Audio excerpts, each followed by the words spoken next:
What should we talk about on conference call? My name is Christopher Iannuzzi. I have 3 kids, Ben, Cole, and Sydney.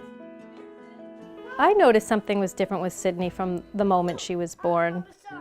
You know, every day, delayed milestones, didn't walk till 15, 16 months, didn't talk till almost 4 years, strange tantrums.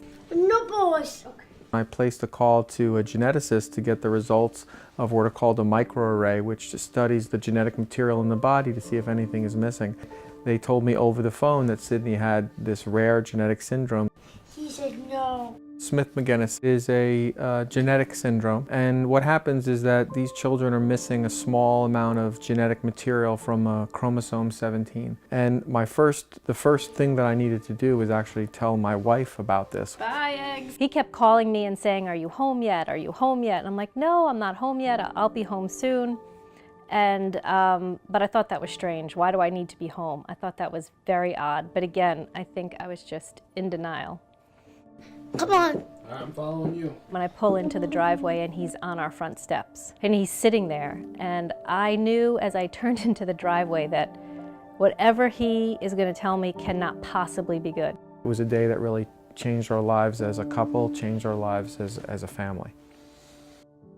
And so there we were in front of the computer Googling this syndrome that just listed every horrific type of symptom you could possibly imagine. Self-injurious behavior, skin picking, mental retardation, sleep disorder. It was overwhelming. It was devastating. So it began a long uphill battle of learning this.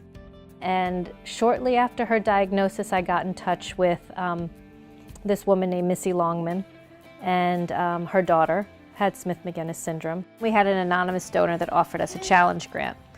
And this enabled us to put it out to the SMS community. In the first year out, we had over a dozen, maybe even 15 families jump on board doing fundraisers all over the country. And right now,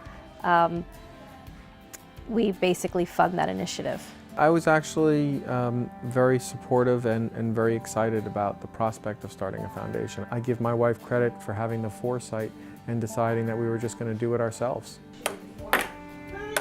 The goal of the foundation is to find a therapeutic intervention that can make life easier and better for these kids and families. So one of the things I would tell a parent is to not give up hope, to keep looking for answers, to keep looking for ways to make life easier for yourself. And even though we go through our common daily struggles, we work together as a team, as a family, and I think it's really made us stronger.